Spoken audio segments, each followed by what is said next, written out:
Batman, Gotham by Gaslight, League for Justice, or hold on. Yeah, that's the whole title. Batman, Gotham by Gaslight, League for Justice. Yeah, for some reason I thought there was also a Kryptonian age in there, but no, it's just no, that was part one. Yeah, that was part one. So yeah, this wraps things up, and I thought it was a frustrating issue because I think there's parts of it where the ideas are really good. The idea that they're in the Phantom Zone and they realize they're standing in Darkseid's hand, like Kino, basically. But then, like everything wraps up so quickly with a weird double cross, and like Martian Manhunter might be a bad guy now, but Constantine was kind of tricking him too. Weird. Because Martian Manhunter grabs the medallions that lead them back out of the Phantom Zone and disappears with them, seemingly leaving the League there. Why? I don't know. There was never any indication that Manhunter couldn't trust this League. You know what I mean? So that was super weird. Now I could understand it in the terms of, hey, this stuff destroyed my planet. I don't want it to destroy this planet. But why leave the Justice League there? Yeah, and the first like chunk of the issue is basically just explaining the backstory of Darkseid, right? And it brings up they killed all the old gods, so then the new gods had to fight him. Blah blah blah blah. And they talk about this being the Kryptonian age of when, like, because basically the Kryptonian stuff ended up taking over Mars. It took over and destroyed Krypton. You know, that's why Zod worships Darkseid. And it did the same to Earth pretty much 40,000 years ago, and that's what the Kryptonian age is, so it kind of ties back into that. But like then when they get into the Phantom Zone, there's some cool stuff with just the idea of them being there and how empty it is, and they're seeing visions of various things, and they find Lex. But for me, the whole idea at the end, though, that once they've been stranded in there by Martian Manhunter and they don't know what to do,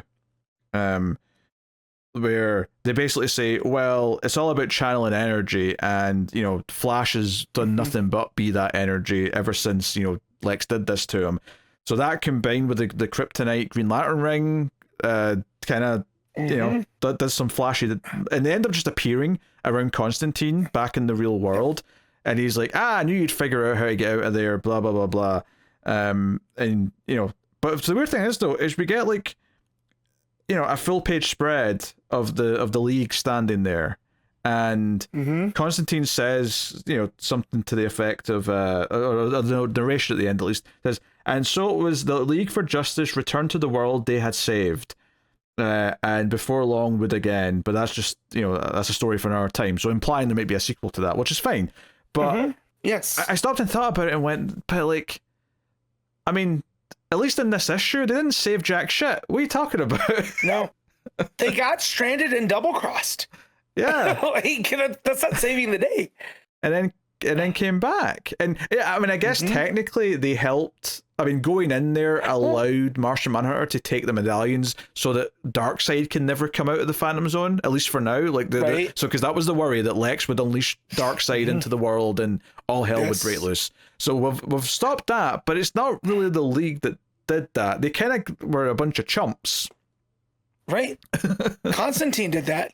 Yes. Constantine and Catwoman because that's the other plot, is Catwoman sneaks into Wayne Manor and we get the Gaslight version of Alfred, who's just talking too much, which I really like.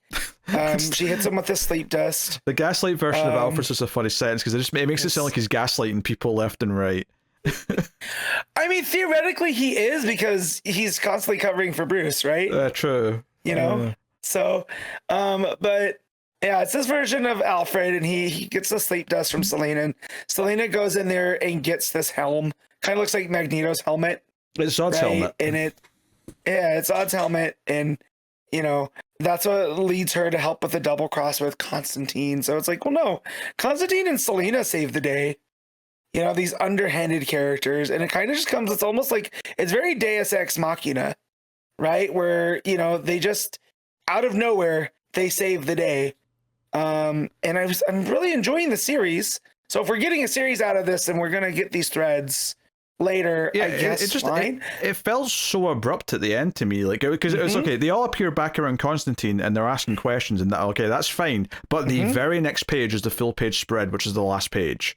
It just it goes straight to a full page spread, and this is the end for now. And I'm like, but we were just getting into the meat of like what they'd done and how they pulled it off and whatnot. I don't know. It felt so abrupt to me, which again was kind of a complaint at the end of the first half. Is that there's so many good ideas and good moments and world building, and just like how it's connecting this alternate history of everything together, but in both arcs now, and it's really been one big arc split in two, but at the end of both halves of this, it's felt really abrupt and rushed with how it's wrapped things up, so where it feels like it needed an extra couple of issues in both cases, where this shouldn't have been a 12 issue thing, this should have been like a 16 issue thing, maybe an 18 issue thing overall or something. Let it breathe a bit, because at the end Constantine says, I told you I was going to save the world and you lot were going to help.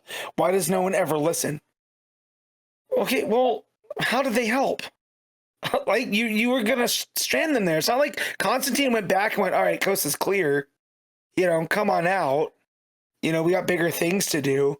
They show up here and completely surprise him. You know, so, and it's very messy. And when I turned the page, I expected like this full explanation from Constantine. Like, hey, there are bigger things at play than just Darkseid. You know, we got to be ready for them. We can't allow this to happen again. And no, it's just this really cool page, which looks great, of this steampunk Justice League standing there. And it's like, oh, well, that's a story for another time. It's like, well, give me the broad strokes now. Yeah, it's very mixed. And, you know, there's the whole bit as well where Superman's feeling guilty that, oh, wait, is my coming here and with the technology that was with my ship, is that started all this? Am I to blame for everything bad that's happened? And then, like, they have a bit of a debate where, like, some of them are saying, yeah, but like the only reason why Cyborg's alive is because of technology that came from your stuff, and same with Flash, and same with the ring working again and all that. And then Talia is like, no, you're trying to justify it, and that's what people always do. They always say that we're going to do good things with the power, but it always corrupts. And it's like, okay, there's some interesting ideas here about like, you know, what's right and wrong and like and whatnot, but it kind of just becomes about, you know, going to find Lex and, you know, and much like we said, it's cool that Darkseid's what's in the Phantom Zone, but we kind of predicted that introducing that right before one issue was left meant it wasn't going to be that much of a big thing. And while the visual of them realizing they're standing in his hand the entire time is a cool ass like moment, it does also mean that he's pretty underdeveloped as far as a threat goes here. I do like the omnipresence of Darkseid though. Like, it's just always this threat that's always going to be there and stuff. So I do like that. And there was another thing I was going to say, and it just went away. Oh, the New God stuff too. I do like seeing the New Gods as we know them, right? It's very much Barda and Orion and all of them in that form in this universe. You know, just seeing the blip of them and how much they stand out different than the steampunk Justice League. I thought that was a really cool page.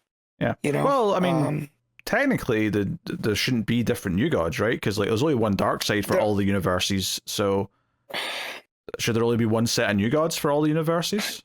Yeah, but then if those New Gods failed, then you know what I mean? That means they completely failed everywhere. I don't know. Yeah, because that was the line for the longest time. I don't know if that's necessarily true anymore with Darkseid dead and the Absolute, right?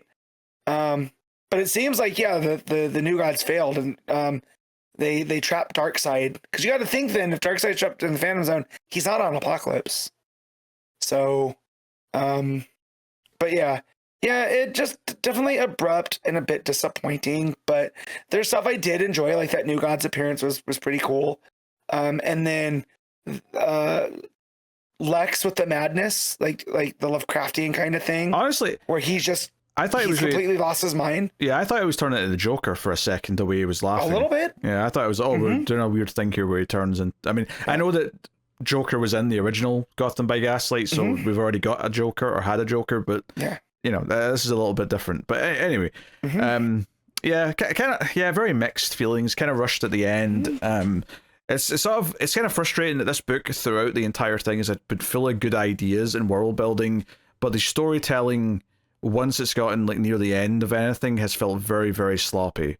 And like all the ideas have kept us kind of engaged, but it's not been without its pitfalls. And I think this ending is one of the bigger ones, sadly, which leaves a little bit of a bad taste in the mouth. But it is what it is. Would I be down to try another batch of them? Probably. Unless I mean, that said though, if there's so many new books launching, maybe I'll feel less inclined to if there's like a big slate of them. But regardless, what are you rating Gotham by Gaslight: A League for Justice? I'm gonna give this a straight 7. 7.